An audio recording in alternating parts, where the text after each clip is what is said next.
9ನೇ ಅಧ್ಯಾಯ. ಶಿರಡಿಯಿಂದ ಹೊರಡುವಾಗ ಬಾಬಾರವರ ಆಜ್ಞೆಯನ್ನು ಉಲ್ಲಂಘಿಸಿದ ಪರಿಣಾಮ, ದೇವತ್ವ ಮತ್ತು ಅದರ ಅವಶ್ಯಕತೆ, ಭಕ್ತರ ಅನುಭವಗಳು. ಇಂದಿನ ಅಧ್ಯಾಯದಲ್ಲಿ ಬಾಬಾರವರ ಆಜ್ಞೆಯನ್ನು ಮೀರುವುದರ ಪರಿಣಾಮವನ್ನು ವಿವರಿಸಿದ್ದೇನಷ್ಟೆ. ಇದನ್ನು ಈಗ ಈ ಅಧ್ಯಾಯದಲ್ಲಿ ಕೆಲವು ಸೂಕ್ತವಾದ ಉದಾಹರಣೆಗಳಿಂದ ದೃಢಪಡಿಸುತ್ತೇನೆ. ಶಿರಡಿ ಯಾತ್ರೆಯ ಲಕ್ಷಣ. ಶಿರಡಿ ಯಾತ್ರೆಯ ಒಂದು ವಿಚಿತ್ರವಾದ ಲಕ್ಷಣವೇನೆಂದರೆ, ಬಾಬಾರವರ ಆಜ್ಞೆ ಇಲ್ಲದೆ ಶಿರಡಿಯನ್ನು ಬಿಟ್ಟು ಯಾರೂ ಹೊರಡುವಂತಿಲ್ಲ.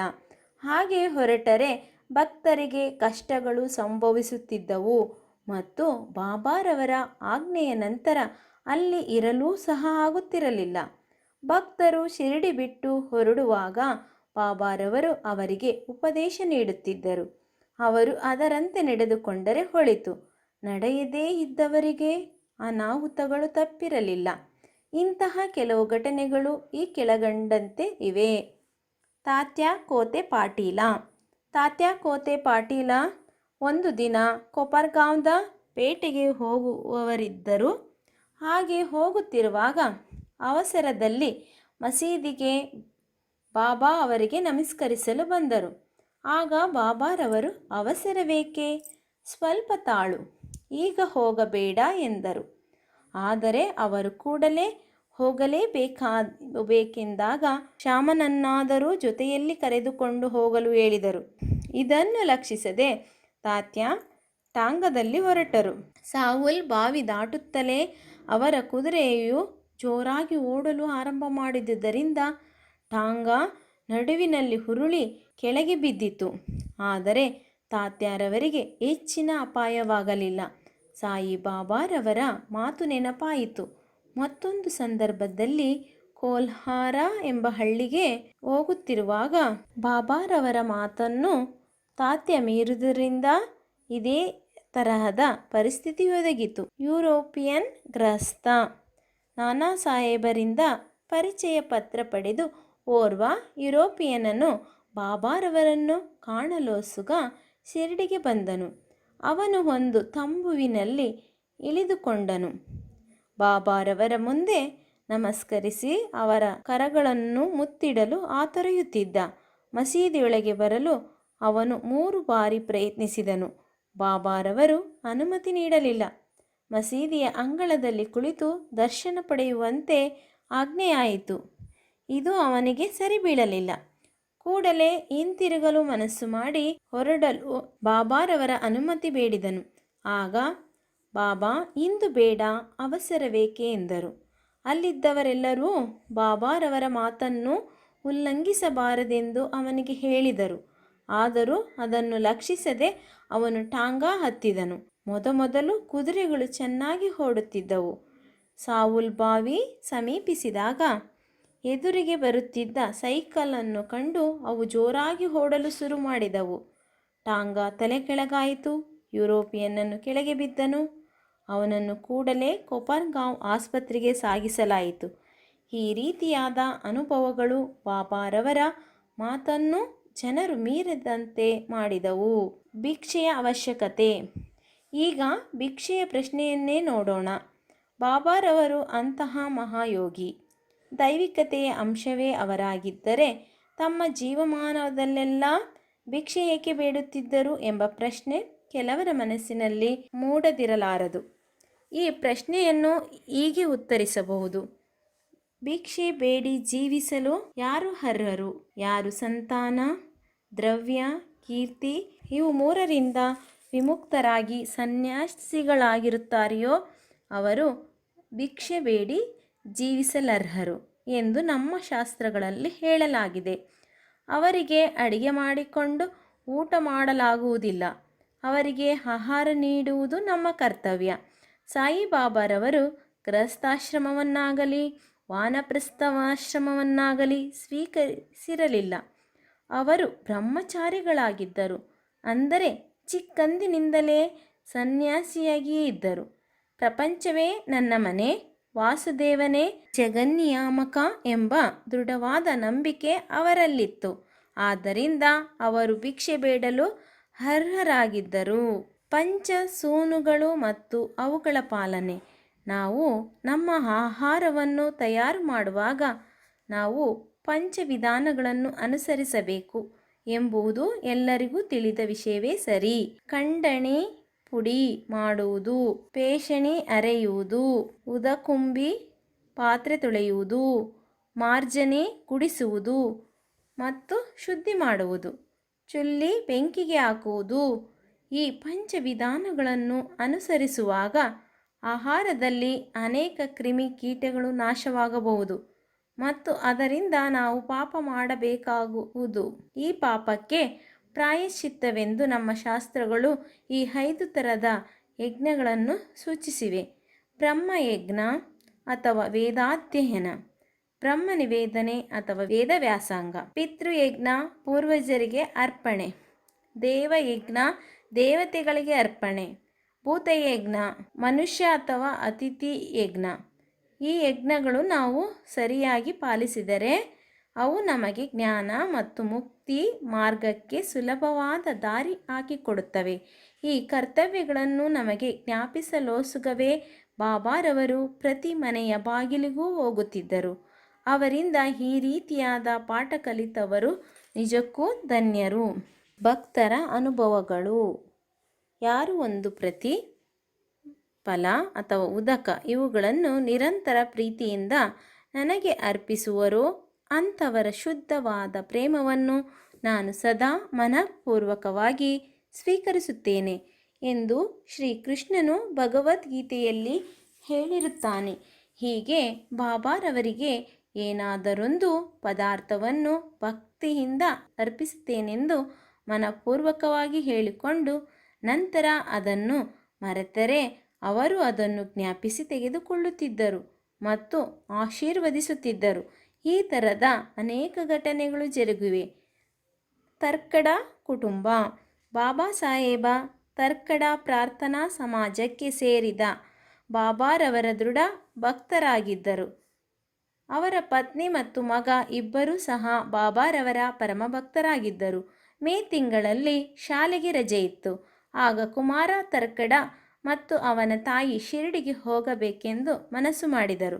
ಆದರೆ ಬಾಲಕ ತರ್ಕಡ ತಾನು ಮತ್ತು ತನ್ನ ತಾಯಿ ಶಿರಡಿಗೆ ಹೋದರೆ ಮನೆಯಲ್ಲಿ ಬಾಬಾರವರ ಪೂಜೆ ನಿಂತು ಹೋಗುವುದೆಂದು, ತಂದೆಯವರು ಪ್ರಾರ್ಥನಾ ಸಮಾಜವಾದಿಗಳಾದುದರಿಂದ ಬಾಬಾರವರ ಫೋಟೋಕ್ಕೆ ಪೂಜೆ ಸಲ್ಲಿಸಲಾರದೆಂದು ತಿಳಿದು ಶಿರಡಿಗೆ ಹೋಗಲಿಚ್ಛಿಸಲಿಲ್ಲ.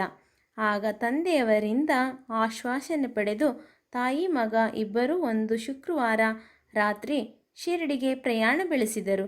ಮರುದಿನ ಶನಿವಾರ ಶ್ರೀ ತರ್ಕಡರವರು ಬೆಳಗಿನ ಜಾವ ಎದ್ದು ಸ್ನಾನ ಮುಂತಾದವುಗಳನ್ನು ಮುಗಿಸಿಕೊಂಡು ಬಾಬಾರವರ ಫೋಟೋದ ಮುಂದೆ ನಿಂತು, ಬಾಬಾ, ನನ್ನ ಮಗನು ನಿಮಗೆ ಹೇಗೆ ಸೇವೆ ಮಾಡುತ್ತಿದ್ದನೋ ಅದೇ ರೀತಿ ನಾನು ಈ ದಿನ ಸೇವೆ ಸಲ್ಲಿಸುತ್ತೇನೆ, ಅದು ಕೇವಲ ತಮಾಷೆಯಾಗದಿರಲಿ ಎಂದು ಹೇಳಿ ಆ ದಿನ ಪೂಜೆ ಸಲ್ಲಿಸಿ ಸಕ್ಕರೆಯನ್ನು ನೈವೇದ್ಯವಾಗಿ ಅರ್ಪಿಸಿದರು.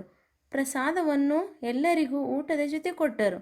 ಆ ದಿನ ಸಂಜೆ ಮತ್ತು ಮರುದಿನ ಭಾನುವಾರವೂ ಸಹ ಅದೇ ರೀತಿ ಆಚರಿಸಿದರು. ಅವರಿಗೆಂದೂ ಈ ಥರದ ಪೂಜೆ ಮಾಡಿ ಅಭ್ಯಾಸವಿರಲಿಲ್ಲ. ಆದರೂ ತಮ್ಮ ಮಗನಿಗೆ ವಚನ ಕೊಟ್ಟಂತೆ ಎಲ್ಲವೂ ಸಾಂಗವಾಗಿ ನೆರವೇರುತ್ತಿದ್ದುದನ್ನು ಕಂಡು ಅವರ ಮನಸ್ಸಿನಲ್ಲಿ ದೃಢತೆ ಮೂಡಿತು. ಮಂಗಳವಾರ ಬೆಳಿಗ್ಗೆಯೂ ಸಹ ಪೂಜೆ ನೆರವೇರಿಸಿ ಕಚೇರಿಗೆ ಹೋದರು. ಮಧ್ಯಾಹ್ನ ಮನೆಗೆ ಬಂದು ಊಟಕ್ಕೆ ಕುಳಿತಾಗ ಬಾಬಾರವರ ಪ್ರಸಾದವಿರಲಿಲ್ಲ. ಅಡುಗೆಯವರು, ಸ್ವಾಮಿ, ಈ ದಿನ ತಾವು ಸಕ್ಕರೆಯನ್ನು ನೈವೇದ್ಯ ಮಾಡಲು ಮರೆತು ಬಿಟ್ಟಿರಿ ಎಂದರು. ಕೂಡಲೇ ಬಾಬಾರವರ ಫೋಟೋದ ಹತ್ತಿರ ಹೋಗಿ ನಮಸ್ಕರಿಸಿ ಕ್ಷಮೆ ಬೇಡಿದರು. ಆ ದಿನವೇ ತಮ್ಮ ಮಗನಿಗೆ ಬಾಬಾರವರಿಂದ ತಮ್ಮ ಅಪರಾಧ ಕ್ಷಮೆ ಮಾಡಲು ಪತ್ರ ಬರೆದರು. ಅದೇ ಸಮಯ ಮಂಗಳವಾರ ಶಿರಡಿಯಲ್ಲಿ ಮಧ್ಯಾಹ್ನದ ಆರತಿ ಆರಂಭವಾಗುವುದರಲ್ಲಿತ್ತು. ಬಾಬಾರವರು ಶ್ರೀಮತಿ ತರ್ಕಡರವರನ್ನು ಕುರಿತು, ತಾಯಿ, ಈ ದಿನ ಏನಾದರೂ ತಿನ್ನಬೇಕೆಂದೆನಿಸಿದೆ. ಬಾಂದ್ರಾದಲ್ಲಿ ನಿಮ್ಮ ಮನೆಗೆ ಹೋಗಿದ್ದೆ. ಮನೆಗೆ ಬೀಗ ಹಾಕಿತ್ತು. ಹೇಗೋ ಒಳಗೆ ಪ್ರವೇಶಿಸಿ ನೋಡಿದೆ. ತರ್ಕಡರು ನನಗೋಸ್ಕರ ಏನನ್ನೂ ಇಟ್ಟಿರಲಿಲ್ಲ. ಅತೃಪ್ತನಾಗಿ ಹಸಿವಿನಿಂದ ಹಿಂತಿರುಗಿದ್ದೇನೆ ಎಂದರು. ಶ್ರೀಮತಿ ತರ್ಕಡರವರಿಗೆ ಇದರ ಅರ್ಥವಾಗಲಿಲ್ಲ. ಅವರ ಮಗನಿಗೆ ಮಾತ್ರ ತಕ್ಷಣವೇ ಅದರ ಅರ್ಥವಾಯಿತು. ಕೂಡಲೇ ಅವರು ಬಾಂದ್ರಾದಲ್ಲಿ ಪೂಜೆ ಸರಿಯಾಗಿ ನೆರವೇರಲಿಲ್ಲವೆಂದು ಯೋಚಿಸಿ ಬಾಂದ್ರಾಕ್ಕೆ ಹೊರಡಲು ಬಾಬಾ ಅವರ ಅನುಮತಿ ಬೇಡಿದನು. ಬಾಬಾರವರು ಅದನ್ನು ನಿರಾಕರಿಸಿ ಇಲ್ಲಿಯೇ ಪೂಜೆಯನ್ನು ನೆರವೇರಿಸು ಎಂದರು. ಆಗ ಅವನು ಈ ಬಗ್ಗೆ ಬಾಬಾರವರ ಪೂಜೆಯನ್ನು ನೀವು ಸರಿಯಾಗಿ ನೆರವೇರಿಸದಿದ್ದುದಕ್ಕಾಗಿ ನನಗೆ ಬಹಳ ದುಃಖವಾಗಿದೆ ಎಂದು ತಂದೆಗೆ ಕಾಗದ ಬರೆದನು. 3ನೇ ದಿನವೇ ಈ ಪತ್ರಗಳು ಅವರವರ ಕೈ ಸೇರಿದವು. ಶ್ರೀಮತಿ ತರ್ಕಡ. ಈಗ ನಾವು ಶ್ರೀಮತಿ ತರ್ಕಡರವರ ವಿಚಾರವನ್ನು ತೆಗೆದುಕೊಳ್ಳೋಣ. ಅವರು ಈ 3 ಆಹಾರ ಪದಾರ್ಥಗಳನ್ನು ಪ್ರತಿದಿನವೂ ಬಾಬಾರವರಿಗೆ ಅರ್ಪಿಸುತ್ತಿದ್ದರು. ಅವು ಬರೀತಾ, ಕಾಚರಿ ಮತ್ತು ಪೇಡೆ. ಇವುಗಳನ್ನು ಬಾಬಾ ಅವರಿಗೆ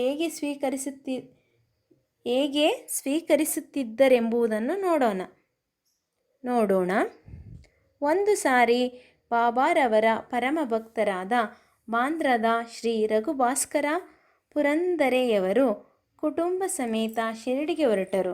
ಶ್ರೀಮತಿ ತರ್ಕಡ ಅವರು 2 ಬದನೆಕಾಯಿಗಳನ್ನು ಕೊಟ್ಟು ಒಂದರಿಂದ ಬರೀತಾ ಮತ್ತೊಂದರಿಂದ ಕಾಚರಿ ಮಾಡಿ ಬಾಬಾರವರಿಗೆ ಅರ್ಪಿಸಲು ಶ್ರೀಮತಿ ಪುರಂದರೆಯವರಿಗೆ ತಿಳಿಸಿದರು. ಪುರಂದರೆ ಶಿರಡಿ ತಲುಪಿದ ತಕ್ಷಣವೇ ಬಾಬಾರವರಿಗೆ ತಾವು ತಂದ ವಸ್ತುಗಳನ್ನು ಅರ್ಪಿಸಲು ಹೋದಾಗ ಬಾಬಾರವರು ಊಟಕ್ಕೆ ಕುಳಿತಿದ್ದರು.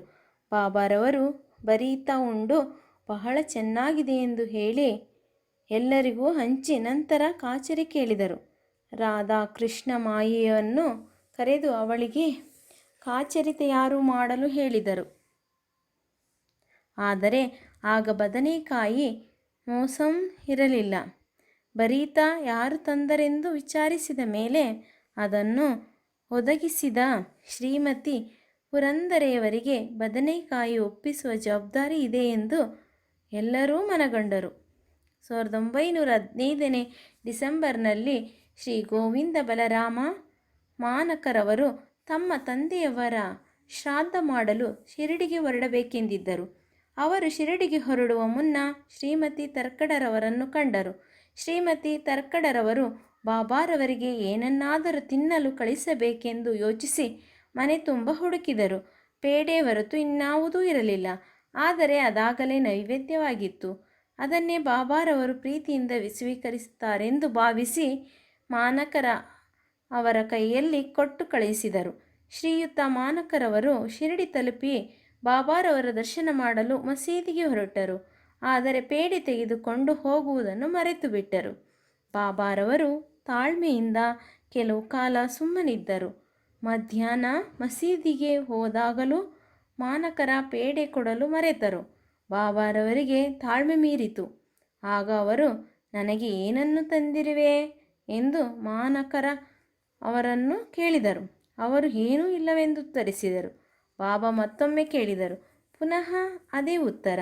ಆಗ ಬಾಬಾರವರು, ತಾಯಿಯು ನನಗೋಸ್ಕರ ನೀನು ಹೊರಡು ಬರುವಾಗ ಸಿಹಿ ತಿನಿಸನ್ನು ಕೊಡಲು ಹೇಳಿ ನಿನ್ನ ಹತ್ತಿರ ಏನೋ ಕೊಡಲಿಲ್ಲವೇ ಎಂದು ಕೇಳಿದರು. ಆಗ ಅವರಿಗೆಲ್ಲವೂ ನೆನಪಾಯಿತು. ಕೂಡಲೇ ಬಾಬಾರವರ ಕ್ಷಮೆ ಬೇಡಿ ತಾವು ತಂಗಿದ್ದ ಸ್ಥಳಕ್ಕೆ ಹೋಗಿ ತಂದಿದ್ದ ಪೇಡೆ ತೆಗೆದುಕೊಂಡು ಬಂದು ಅರ್ಪಿಸಿದರು. ಅದನ್ನು ಬಾಬಾರವರು ಸಂತೋಷದಿಂದ ತಿಂದರು. ಈ ರೀತಿ ಶ್ರೀಮತಿ ತರ್ಕಡರವರ ಭಕ್ತಿಯನ್ನು ಬಾಬಾ ಮೆಚ್ಚಿದರು. ನನ್ನನ್ನು ನಂಬಿದವರನ್ನು ನಾನು ಸದಾ ಆಶೀರ್ವದಿಸುತ್ತೇನೆ ಎಂಬ ಈ ಗೀತೆಯ ವಾಕ್ಯ ಈ ರೀತಿ ಇಲ್ಲಿ ನಿಜವಾಯಿತು. ಹೊಟ್ಟೆ ತುಂಬ ಊಟ. ಒಂದು ದಿನ ಶ್ರೀಮತಿ ತರ್ಕಡರವರು ಶಿರಡಿಯಲ್ಲಿ ಒಬ್ಬರ ಮನೆಯಲ್ಲಿ ಊಟಕ್ಕೆ ಕುಳಿತಾಗ ಅಲ್ಲಿ ಒಂದು ಹಸಿದ ನಾಯಿ ಬಂದಿತ್ತು. ಶ್ರೀಮತಿಯವರು ಅದಕ್ಕೆ ಒಂದು ಚೂರು ರೊಟ್ಟಿ ಹಾಕಿದರು. ಅದು ಅದನ್ನು ಸಂತೋಷದಿಂದ ತಿಂದು ಹೊರಟು ಹೋಯಿತು. ಸಾಯಂಕಾಲ ಅವರು ಮಸೀದಿಗೆ ಹೋದಾಗ ಬಾಬಾರವರು, ತಾಯಿ, ಈ ದಿನ ನೀನು ನನಗೆ ಹೊಟ್ಟೆ ತುಂಬ ಊಟ ಹಾಕಿರುವೆ. ನನ್ನ ಪ್ರಾಣಗಳು ತೃಪ್ತಿ ಪಡೆದವು. ಯಾವಾಗಲೂ ಇದೇ ರೀತಿ ವರ್ತಿಸು. ನಿನಗೆ ಒಳ್ಳೆಯದಾಗುತ್ತದೆ. ಮಸೀದಿಯಲ್ಲಿ ಕುಳಿತು ನಾನು ಯಾವಾಗಲೂ ಸತ್ಯವನ್ನೇ ನುಡಿಯುವೆನು. ಈ ರೀತಿ ಯಾವಾಗಲೂ ನನ್ನ ಮೇಲೆ ದಯೆ ಇಡು. ಮೊದಲು ಹಸಿದವರಿಗೆ ಆಹಾರ ನೀಡಿ ನಂತರ ನೀನು ಊಟ ಮಾಡು ಎಂದರು. ಇದು ಅವಳಿಗೆ ಅರ್ಥವಾಗಲಿಲ್ಲ. ಆಗ ಬಾಬಾ, ನಾನು ಯಾವಾಗ ನಿಮಗೆ ಆಹಾರ ನೀಡಿದೆ ಎಂದು ಕೇಳಲು ಬಾಬಾರವರು, ನೀನು ಪ್ರೀತಿಯಿಂದ ಕೊಟ್ಟ ರೊಟ್ಟಿಯ ಚೂರನ್ನು ತಿಂದು ನಾನು ನಿಜವಾಗಿಯೂ ತೃಪ್ತಿಗೊಂಡಿದ್ದೇನೆ. ನೀನು ಬೆಳಗ್ಗೆ ಊಟಕ್ಕೆ ಕುಳಿತಾಗ ಬಂದ ನಾಯಿಯು ನನ್ನ ಅಂಶ. ಇದೇ ರೀತಿ ಇತರ ಜೀವಿಗಳೂ ಸಹ. ನಾನು ಈ ರೀತಿ ಅಲೆದಾಡುತ್ತೇನೆ. ಯಾರು ಈ ಥರದ ಪ್ರಾಣಿಗಳಲ್ಲಿ ನನ್ನನ್ನು ಕಾಣುವರೋ ಅಂಥವರನ್ನು ನಾನು ಆಶೀರ್ವದಿಸುತ್ತೇನೆ. ಭೇದ ಭಾವಗಳನ್ನು ತೊರೆದು ಈ ದಿನ ಸೇವೆ ಮಾಡಿದಂತೆ ನನ್ನ ಸೇವೆ ಮಾಡು ಎಂದರು. ಈ ಅಮೃತ ವಚನಗಳನ್ನು ಕೇಳಿ ಅವರ ಮನಸ್ಸು ಕರಗಿತು. ನೇತ್ರಗಳಿಂದ ಆನಂದ ಬಾಷ್ಪ ಉಕ್ಕಿದವು. ಪಾಠ: ಸಕಲ ಜೀವಿಗಳಲ್ಲಿಯೂ ಪರಮಾತ್ಮನನ್ನು ಕಾಣಬಹುದು ಎಂಬುದೇ ಇದರ ತಿರುಳು. ಉಪನಿಷತ್, ಗೀತೆ, ಭಗವತ ಎಲ್ಲ ಪುಣ್ಯ ಗ್ರಂಥಗಳೂ ಇವನ್ನೇ ಸಾರುತ್ತಿವೆ. ಈ ರೀತಿ ಸಾಯಿಬಾಬಾರವರು ಉಪನಿಷತ್ತನ್ನು ಕಾರ್ಯಾಚರಣೆಯಲ್ಲಿ ತಂದರು. ಶ್ರೀ ಸಾಯಿ ಪ್ರಣಾಮ.